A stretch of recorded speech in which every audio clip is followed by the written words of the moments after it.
hard to see that replicated because you imagine at least one adaptation ban will be thrown on both sides as to the carnage of game number 1. We do know that the carry should continue, and Nogari, in his only game on the red side so far, got counter pick, 5th pick on the red side, and that's been my most interesting thing to track.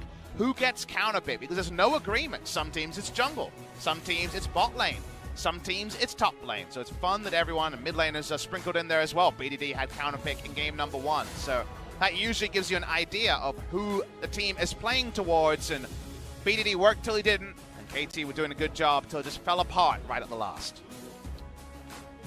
Pick ban looking somewhat similar, but an obvious and notable missing of Urgot here. The Scion is going to be banned once again, this time by KT. It was down one the first time on blue side, so KT could be looking to first pick the Urgot, as the Lucian is going to be banned out. Is sticking out a little bit like a sore thumb when it comes to the first picks you'd consider, but the Galio there too muddies the water a little bit. This could just be the solo lane matchup. The Galio versus the Urgot, seen that already so many times in LCK Spring 2019. So I do appreciate some bans towards the tank pool, but you can't get them all. Whatever Pokemon taught you, cannot catch them all when it comes to bans. Damwon Gaming, do you take Urgot first round, or are you a team that likes to play it a bit differently? We've seen the teams that play it differently still exceed, and Urgot in the first particular round isn't necessarily a death knell that we'll see 5 of our most picked champions. Urgot is taken. I think with the Scion ban, you really are priced in to take it and flex it somewhere. And the Rakan, Hoyt looked fantastic on that one. Damwon not going to make the same mistake we called it in the first draft that KT did make in giving out that Rakan. The Xayah Rakan, obviously very strong and very reliable in the bottom lane. Do you take Tahm Kench Draven here? You really could go for Tahm Kench Draven or Leona Draven first round. First round bold picks haven't worked so much. The Karthus jungle yesterday, for example, plenty of time to adjust picks. Ideally, you're 5th picking a Draven. Kai'Sa would be towards the more normal tendency. Gengo played a lot of this over in the LJL. Funnel, no funnel, has been a very, very common pick in the last year or so. Hard crowd control from the I want to say the Smeb, but the Galio. And so yeah. Kai'Sa will be first rounded, probably into Xayah Rakan, because certainly wasn't broke, and it'll be no surprise to see Nuclear and Hoyt return to that duo. Will they forego the Tahm Kench here? Looks like they really did not like the Nocturne Galio. I was thinking about it themselves, but instead they pick up Leona Kai'Sa for a more aggressive bottom lane. I actually feel like that particular hover does very little, because Xayah is actually way better against Nocturne than Kalista. It's a very simple equation of I have Featherstorm, I am okay. When it comes to the hard engages that were deleting Kalista, and an afterthought, it was definitely a Gango chained to the gray screen in that particular game. He wants to be unchained in this particular game, and the Nocturne will be banned anyway, so I actually wasn't moved by the Nocturne hover, but it seems like Damwon Gaming, safety first. I suppose when you have so many threats, right, you can Featherstorm most of them, but if one sticks onto you, it can be hard at times. Maybe just better safe than sorry in this case. Nocturne, a lot of power shown in game number 1. Rise going to be the ban here by KT. Don't want to have that into the top lane, potentially. We're in a really intriguing spot because, remember, in Korea, Galio is a true flex pick. Over in the LEC, we did see the Corki versus Galio in the remade game of Fnatic versus SK Gaming. And the Corki, which is played by Pyrian, had a field day. But we don't know if Galio is mid lane in this game. It's in Galio support and Galio top. So even Galio counters are kind of an interesting, intriguing thing, whether you see KT ban them or whether they just leave them up and continue to deal with the flex. What is banned, what isn't banned, the flexes. There's so many mind games with all the flex picks out there that we really don't know how it shapes up till literally 20 seconds in the draft. We've had metas where you knew when a champion was locked in where they were going, when all 10 champions were locked in. Now we still have to wait to 20 seconds because crazy stuff can still happen. This might qualify as crazy stuff. Canyon actually has access to his Kha'Zix. Has been a very frequent ban and was his most impressive champion in the Kesper Cup. We remember his play a couple of days ago against Gen G where he just rocked the backline again and again of Gen G. Camille comes out here. I wince a little bit just because Camille's recently have not been doing their jobs. Not going to name any names, but Camille comes out this time for Score, as he's going to show the youngins how to play on the Camille. And I'm willing to say some names. Remember, Peanut was against Canyon when his Camille went askew. And what I want to talk about with Score is that just like these older crop of LCK junglers, it's never been a big pick here. The Camille from Score is not one of his impressive champions. I think of Lee Sin and Camille as a couple of gaps in Score's champion pool. They do have Galio Camille, and Nogari says, 5th pick on the red side is mine, and I'm going Vladimir one more time. This was the pick where if you watch that and you're not sure who this new name is, it was that one game where he just dominated in the top lane, and then just in the team fights he was essentially going 1v5, it felt at times. Nogari's Vladimir is something to have KT shiver at. They're not going to be happy about that one. At least it is up against the Jace. We'll see if King in this time on the more aggressive pick, can he make the early game his? We'll have to wait and find out. Damwon's draft is pretty risky, though. They have Kha'Zix and Vladimir as their jungle top lane duo. Very little synergy between those two, except lots of damage later. Is really the only take-home story there. The Vladimir in lane against the Jace will take time, like with all Vladimir lanes. And KT's comp, damn, does it do what it wants to do, which is jump on one person and have a big gargoyle join. They have a lot of ability to gank lanes. They don't quite have the GP to load an ult to go bot lane, so the bot lane focus isn't quite as high as some of the other comps we've seen, but very strong engage and should snowball very easily. If you keep a 5k gold lead as KT, the enemy team has to wince in almost every scenario. But those first sets of globals, if that first hero's entrance isn't pulled off, who's to say that Nogari doesn't show up with 4 AP items and do to this opponent what he did to the last? Yeah, it feels very comfortable for Damwon, especially in their picks as well. We'll see if they can pilot that to a victory here in game number 2. Once again, let's hop onto the Rift.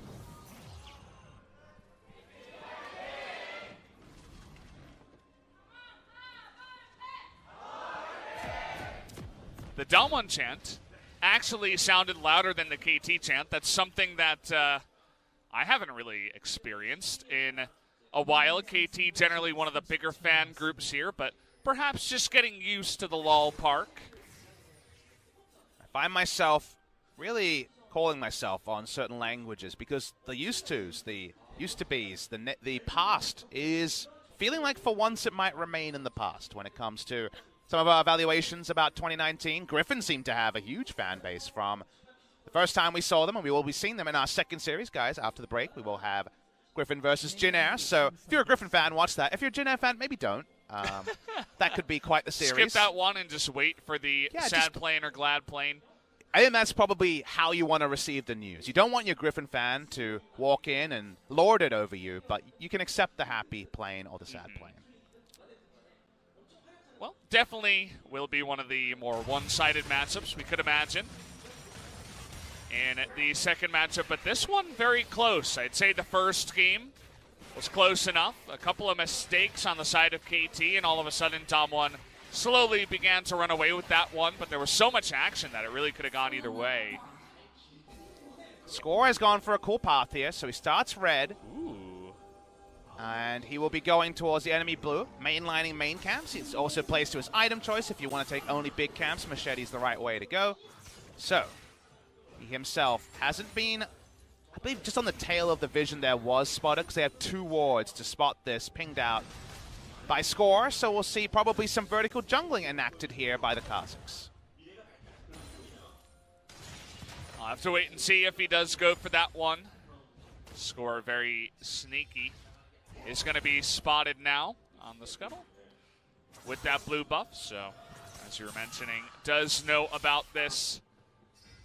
Now, Canyon in the pick ban They banned the Nocturne Xin Zhao. He gets that Kha'Zix first pick, and then they saved the counter pick for the top side for Nuguri's Vlad. He also got Showmaker on something very comfortable on the mid-Urgot, so I was a big fan of the way that they were able to pilot the pick ban phase, especially also picking up Zyra Khan on their way to those 3 picks. And I'm actually a really big fan of how Canyon played out this jungle pathing, because we saw the double ward was down. They know that a lot of Camille's and Scrims are going from red to enemy blue.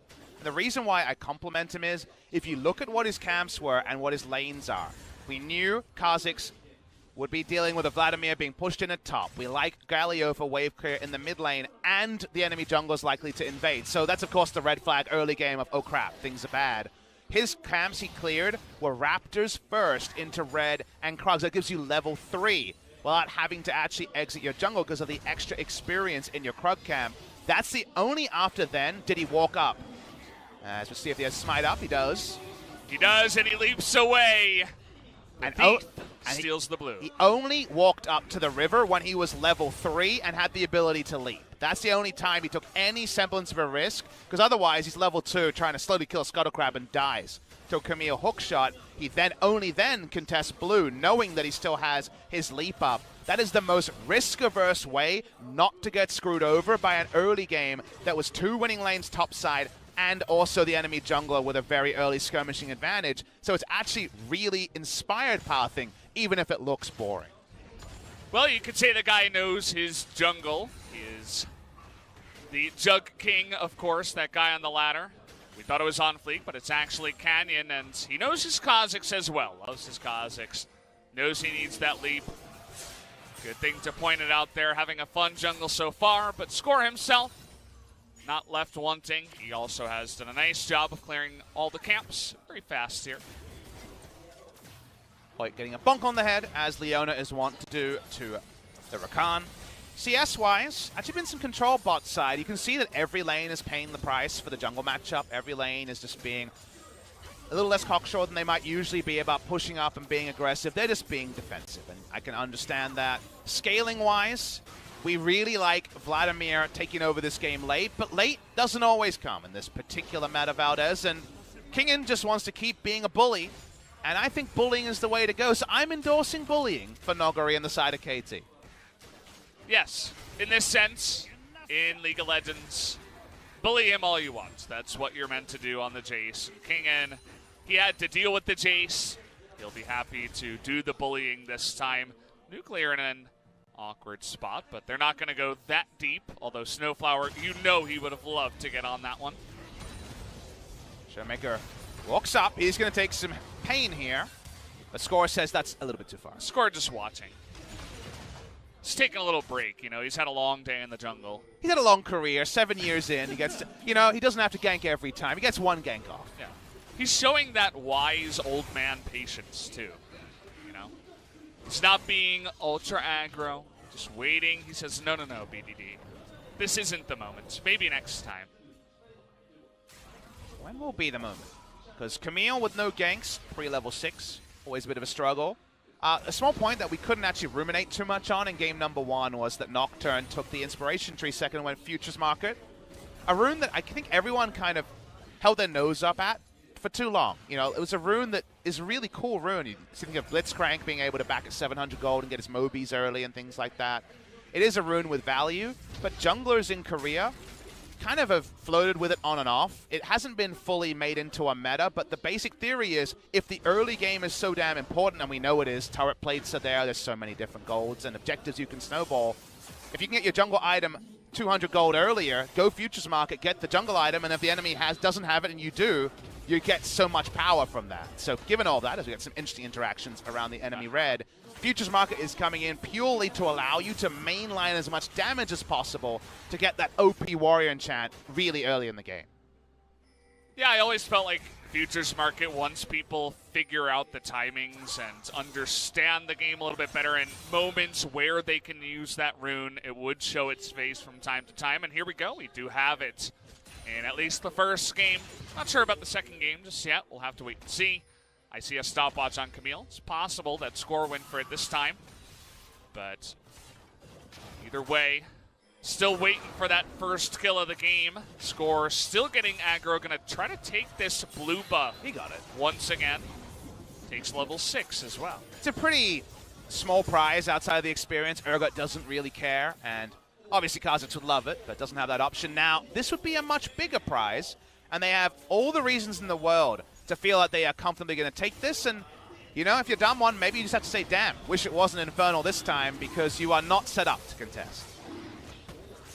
They'll say, damn one, and back off, give this one away. Doesn't even have to smite it. Oh, look at that, though. They get the high roll here. If they're at the casino, they're feeling pretty good, because Red's coming twice in a row, and they put all their money on Red with a draft like this. They wanted Infernals as much as possible in the early game, because Damwon have to take some pretty big risks to actually walk up to contest that objective. We talked about how the Drakes were probably low roll in game number 1, and the high rollers are KT Rolster in game number 2. Feeling pretty good about it so far. Of course, when you do have Urgot Galio, we don't see too much action, although I think we did have that in the Faker versus UCal matchup yesterday. Okay, we're going hard onto Nuclear. Not quite able to catch him as Nuclear is there with the hot hands. Nice reaction time. Is able to get away from that engage. You do wonder how his finger could be in position to ult that, because are you going to play your entire laning phase around a Flash Zenith Blade? Maybe the answer is yes at the highest level. Look, I'm a humble Pantheon main, as you know. When I'm feeling frisky, I get my NASAs on to get those skill shots really up there. So that was really good reactions coming through. Remember, Captain Jack Cleanse was the god tier play in the past, and now is the expected play, and Captain Jack's on the analyst desk. So what does it tell you about mechanics in League of Legends? Canyon getting his own revenge in a way. And wow, a big fight up in the top side. Hungary looking for that empowered Q, but not quite able to extend the damage there. As both these players extremely low in the backside. Canyon now on a ward too, so can't quite. Okay, he's going to put down a ward. Nuguri getting really close to the sun here. He's got to be careful. Execution is calling first purchase, means no healing coming out from these trades from Nuguri. The empowered Q is mostly for damage, getting about 100 health back, which by Vladimir standards, not the most. Canyon was topside, like you mentioned. He's still here. Snuck his way around, but now he's gone. Is that the KT Rolster chroma for... I think it might be. I didn't actually... Really? I didn't spot if that was the KT Rolster chroma for Championship Kha'Zix, but I believe it is. It's definitely a chroma. I'm going to just guess it was KT Rolster. If we could call out to the observers, we wouldn't really care about the game. That's the only thing we want to see right now. Did he go for the KT chroma? I know you got the Afrika chroma. Yeah, I used the Afrika one. Didn't work out so well for you against C9. I mean, I think every Korean team didn't really work out for anyone in Worlds. I feel like I go the opposite way and embrace it and use my Genji chroma. oh boy. No. It works even now into 2019. You're getting your value there, Papa Smithy. Best part is I know for sure that Kevin Chu and Genji listen to the English broadcast. Oh, no. Oh, we have to watch our words, Valdez. Well, here's to hoping they can come back in a big way. It's got to be better next time, right? Yes. Who's gonna take the engage? Who's gonna do it first? KT thinking about it, but it's so hard against Zyra Khan. And okay, they're gonna find the Kha'Zix. Right. See you later. First blood is on Vision there. They make that quick and easy for him. Yep, that's why Canyon was a herbivore and was doing the 3-camp clear earlier. The least bloodthirsty Kha'Zix. He was the furthest away from locking in Dark Harvest this game, as we were outlining, and the first time he walks up to contest something, he instantly explodes. Feels bad. I mean, it looked like Score and Snowflower were on the edge of Vision there. Maybe they just barely avoided it, and that's part of the reason why he got caught. We're going to have to consult the replay for that one, but Canyon himself was on Vision. Oh no, he walked over a ward. Yeah. Classic mistake. Walking near a lane, instantly exploded by 700 CCs. Is that the KT chroma? It's red. I didn't look close enough, to be honest. Let's leave it as a mystery, because the mystery of his death was pretty straightforward. In fact, the only mystery is probably a waste of an ult by BDD. They overkilled him by 1,000,000 damage there. Yes. He was dead. Kha'Zix can be slippery, but the leap isn't instant. As is the new Katarina Shunpo, by the way. That thing is amazing in solo queue. See a lot more Katarina nowadays. Still waiting for Showmaker to bring it into 2019. I'm thinking that's not the KT Chroma. Okay, Canyon. More respect than I might have expected. Okay. Want to say it's not. It's not. We might be dead. Oh boy, does he have the kill here? Looking for that follow-up Q. Not going to have it. Nuguri gets the life steal here. It's going to be fine underneath the turret. But nice try there, Kingen, though. He does use his flash to try to get the kill. It is so close. The calculation just barely not there. Would have been a nice solo kill for him, and we know how Jace can push, so I don't blame him for trying to push that in. And the way you extend this laning phase to be competitive for Jace is to go Youmuu's Ghost Blade as your Dirk item, because the movement speed for extended trades is what you want. The poke trades, Vladimir hurts you and heals himself, and all Jace can do is hurt, so because of that, you desperately need the movement speed, because when you all in on top of Vladimir, the things come up for Kingen. I know a lot of people are talking about damage in League of Legends nowadays. How about an Infernal for both teams? And we have lots of burst damage and ultra hard engage. And it's you got Kha'Zix, Vlad on one side, Vlad on one side. What about Vlad? Vlad. It's a new champion. He sounds more Russian that way. Vladimir. Vlad the Impaler. Trickle in progress. Score is not happy with only the blue buff. He'd like the enemy red buff too. Just going to have his way. Summon an Airy used here. I believe that lingers the Executioner's Calling debuff, so it's actually pretty useful in that way. Oh, he gets flashed on here by BDD, but unfortunately Canyon is able to use that ultimate to get away. So BDD, so many players on KT just getting so bloodthirsty, looking for big solo kills. That was one of the weirdest flashes I've seen. It seemed like he flashed aggressively in fright, you know? Like he got a stage fright, and he was like, no, I'm going to kill you. Yeah. Which is, you don't normally see. You usually flash away. It was never going to be able to one rotation Canyon there. Maybe if he knew for sure Canyon's summoner was down, but he had flash. Yeah. Nuguri walks up, but he won't be able to stop the Rift Herald going to KT. That's the weird thing about Galio. I feel like, you know, once he came back and people started playing him AP, it's like you see someone, you know the amount of damage you can do, especially once you get that proto belt. It's just so juicy every time you see a squishy target. So can't blame him for getting really aggro there. Damage ranges. Players know these better than us, for sure. The peanut gallery out here can only hope to get a glimpse into what BDD's mind was there. Nuguri, he's got quite a lot of CDR and some armor, so he's feeling pretty good. He's feeling just fine. Really fantastic sustain now on the Vlad. He's above level 9. But they're going for the engage. 2-on-1. There's the flash stun. But here comes Galio looking for that knock of a Nuguri. Huge amounts of damage. The TP cannot be canceled. They gotta save Showmaker here. He's the Urgot. Who am I kidding? He's totally fine. They're turning it around on a BDD. Nice stopwatch here. Good mechanics from him. But he's still gonna go down. And even Hoyt was here for the follow-up if they needed it. Damwon off to a great start. Extended fights for Vladimir. Can't take him down. Can't pin him down even with all the tools on the side of KT. That's a last pick working out for Damwon. KT do rotate their duo lane mid lane to try to get some pressure. They will not get first turret of the game. That goes to Damwon Gaming. Yeah, they're looking at mid. I mean, they do have Gango and Kingen in there, but at the same time, bottom's getting low. Nuclear, well, he's able to tip away a little bit onto that one, but still good stuff there from Damwon. Let's take another look at the fight. Gotta choose your lanes carefully. They go for the Vlad, but Vlad, as we noticed, so damn annoying to pin down. I don't believe there was a healing debuff on him at the end, so he got full healing out of the Hemo Plague. Our evolve first on Canyon. We noticed that last time. It's cemented here again. BDD's got no flash, Valdez. He'd like one of those.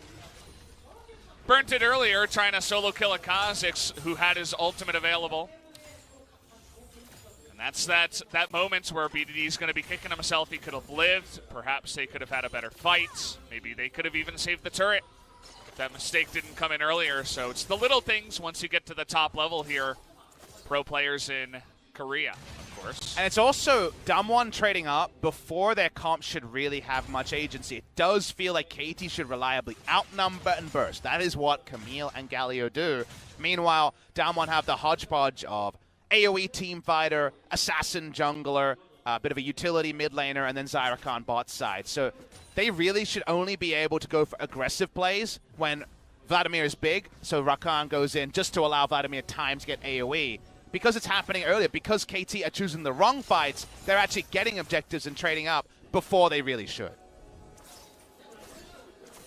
It's kind of unfortunate they weren't really able to visit the Vlad lane before level 11 as well, because we always mention it, once he gets to that level, it's so hard to kill him, even with all of that damage, and even with the Galio coming in for the follow-up. So Nuguri going to be really happy with this game. I can certainly imagine that this turns into a game where he just pops off once again once we hit, 25, 30 minutes. Score now looking for a gank in the bottom side. Lots of pings. I think they know about this, and yes, they do. The Rift Herald's going to be shown as KT looking for the push. You channel it now, because now Damwon have to deal with two things. The Infernal spawns, the Rift Herald's charging. Let's see how Damwon problem solve this. This is the sort of thing you can't necessarily assume from these very young and talented solo queue players. But because KT don't make more than a half-hearted move towards the Infernal, Damwon actually get out pretty easy. Seemed like kind of an awkward angle there. King and no TP, a little bit separated. Nuguri has his as well, so they didn't want to get flanked or just die in a big team fight if they get caught by the Rakan and all that engage, I suppose. So, gonna give if they get caught by the Rakan and all that engage, I suppose. So, gonna give that one away, and it looks like now Canyon is gonna go for the start onto this one. Doesn't have the Q evolve, so it takes a bit longer. Here's the engage. Looking to engage onto Rakan, but now it's Snowflower that gets turned upon as nobody is helping him. And there's that TP I was talking about. Two really squishy members in the backline. Here comes Nuguri, 1v2, takes them both out alone. What a play by him, and now BDD, he can't get out of this one, trying to go 1v5, but see you later, kid. You're going to go down 5v1 as Damwon opened this game wide open. Nuguri does it better. This guy is so good. His timing's on the Vladimir. This is why I am always worried about the lingering threat of the scaling Vladimir, because apparently level 13 is late enough for him to show up, take down the backline, malfight Orianna alone. The duo we know from Solku, the silver duo, malfight Orianna. Feels like Vlad's both of them because no one can peel him away. And this is after just too late of a contest from Snowflower, and Score and Gango just killed as an afterthought. Yeah, I mean, Nuguri catches them both. Perfect TP. You gotta admire the wards as well to get him in position, but definitely a mistake there from KT, trying to go for the late engage. Snowflower gets caught, kind of baits his two squishy members behind him, and unfortunately out of position and outplayed in that one where KT, Damwon saying, we're looking to take another 2-0 today. Thank you very much. Coach Kim Jung-soo comes back after winning Worlds with Invictus Gaming and looks like he's going to have plenty to smile about in week 1 of the LCK. 2-0 week seems like it's going to happen. By the end of today, we could have Griffin and Damwon 2-0. And Sandbox, one best of 3 away against Hanwha Life, I believe it is, to make that potentially a 6-0 for some of the new teams here. It's a King Zone, actually. King Zone. Tomorrow. Similar as a matchup they could definitely be seen to win. So absolutely. Right now, it does feel like these young players with very little veteran stars continue to push up. Damwon's most well-known name to the global fans will be Nuclear. Did, of course, play on Sonic Boom, but then more famously on H2K over in the EULCS in 2017. But player who's been around and never been able to take it to the next level. He doesn't need to be the hard carry on this team, but he also hasn't been making frequent mistakes either.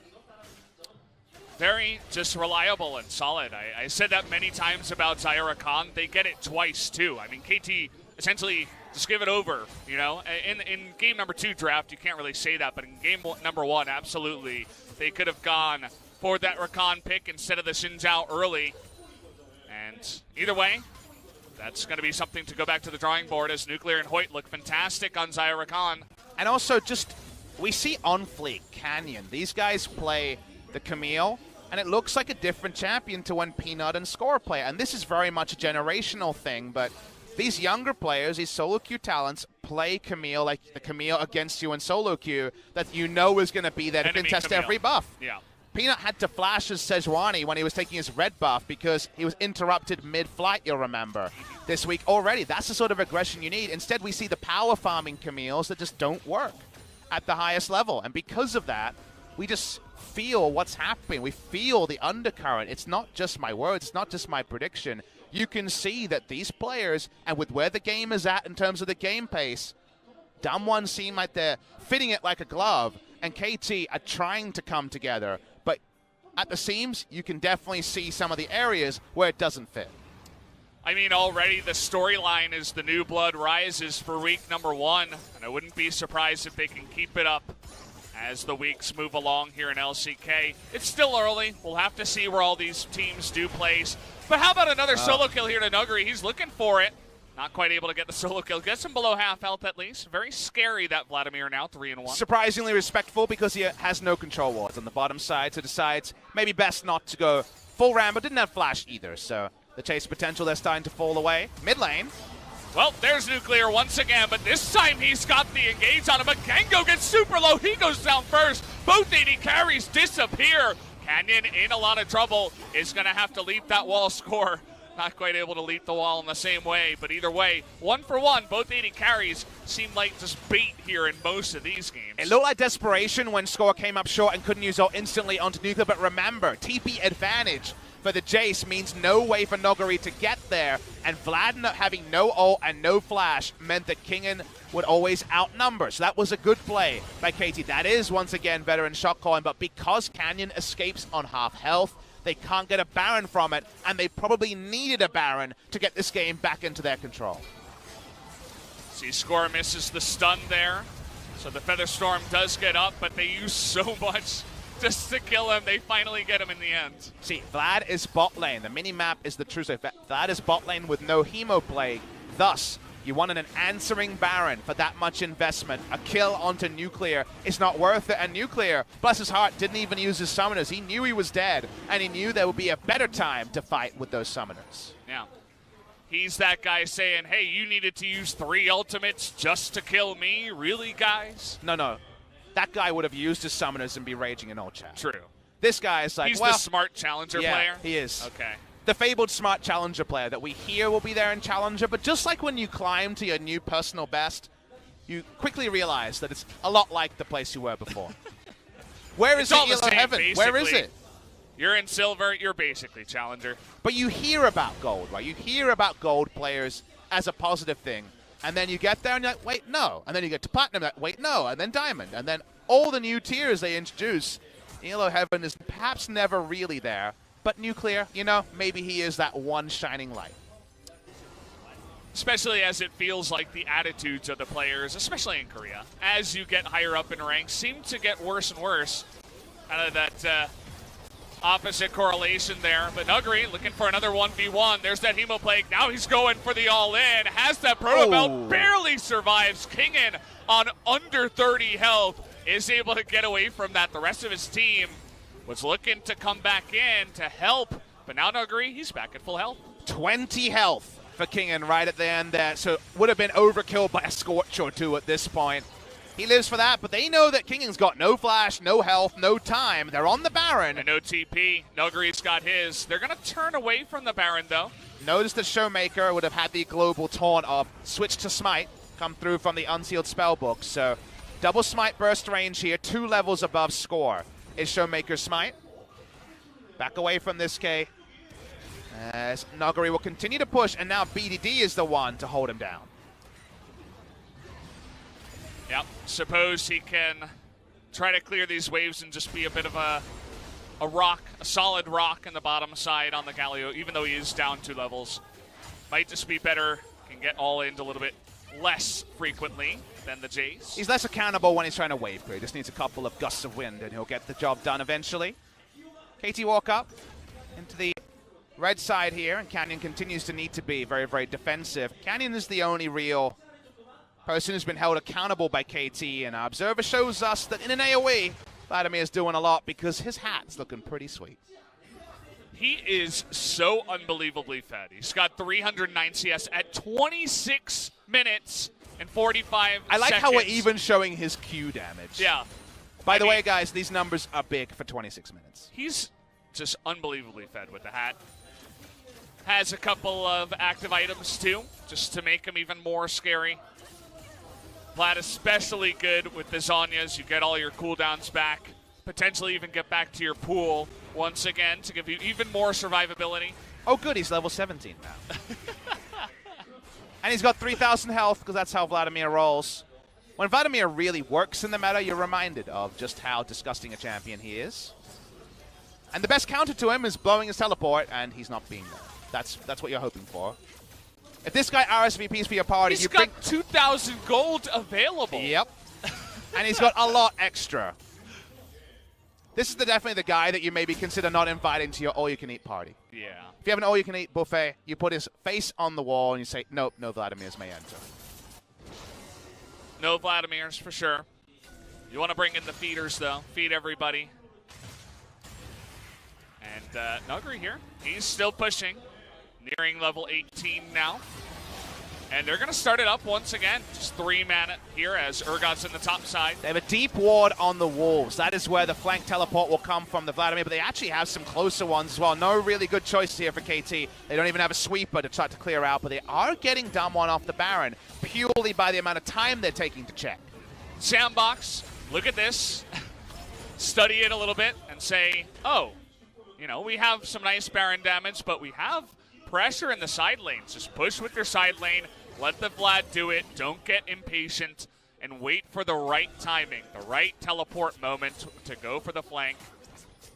That ward you were talking about was actually pinged out by Damwon Gaming as well with an assistance ping, so that's exactly where they were looking at to go in. Well, the natural spot is around just behind the curved part here next to where the mid lane turret would have been for KT to contest vision, because you put a sweeper down, you feel like with the wall you're going to take less damage, and if Vladimir can flank that spot, triple kill is an afterthought for Nuguri. So he now has his go fast boots. Uh-oh. He has an Oblivion, not Oblivion Orb, but he now has the completed Spellbinder in order for some Nikes, a Rise and Vladimir item usually, and yeah.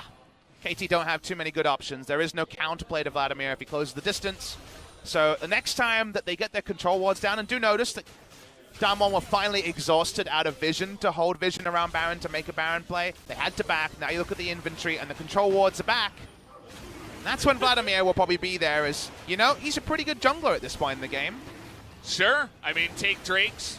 Maybe even take Baron, you know. He's got some good damage. He is now level 18. Kingen at least not too far behind. It's only level 17. Canyon, though, oh boy, you're going to get blown up. That's a mistake, just face checking in there when he doesn't have vision. They had some deeper vision, but a couple of control wards means that KT are able to sneak a kill onto the jungler, and now they want the Baron. One of the few times KT feel like they have control. No enemy smite, except for Showmaker.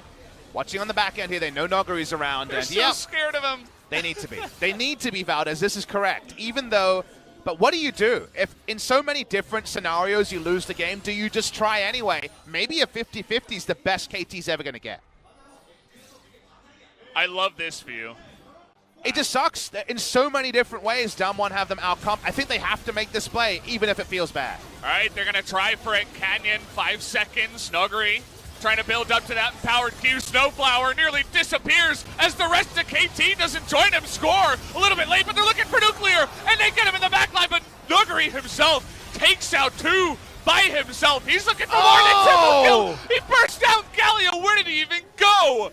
Unbelievable damage from the Vlad in this game. Nobody can touch him. There's the slow on the Gengo. Why even use your item there? You are so dead, my friend. And Score, the only one left alive with his Guardian Angel, as Vladimir himself is going 1v9. The only thing that takes 4 hits to die from this Vladimir is a damn control ward. Everything else dies faster, Valdez. There's nothing anyone can do. Score has a GA, but he's got nothing else. And Damwon Gaming finally will get the Baron. Wonder who's going to have the most damage in this game. Really curious about that one.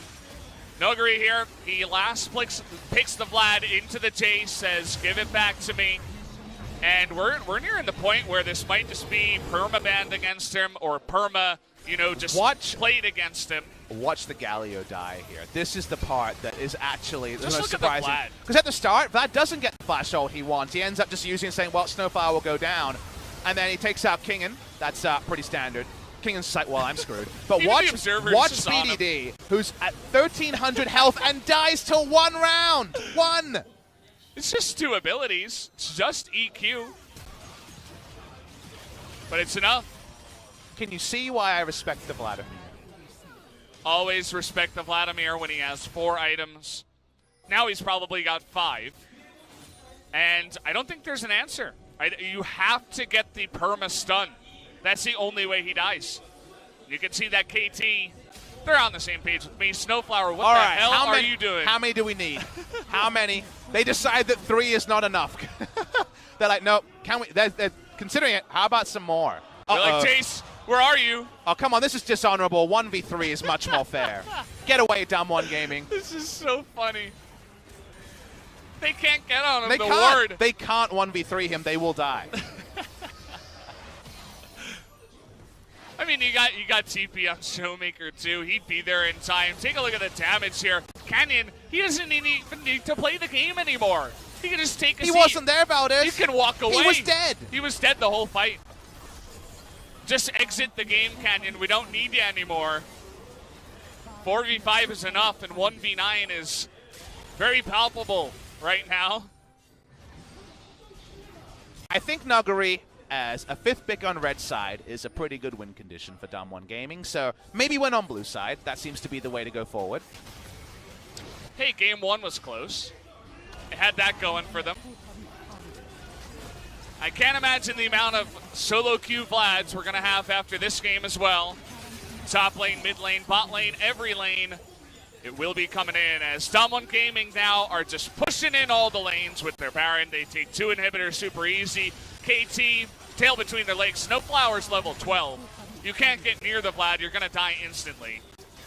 It's waiting for Damwon Gaming to feel like they're ready for it. They don't have Flash on Navi. They got everything else, though. Yeah, they're looking for Nuclear here, but he seems to be the wrong target as Score is going to have his Guardian Angel blown. And here we go. The Wombo combo comes in.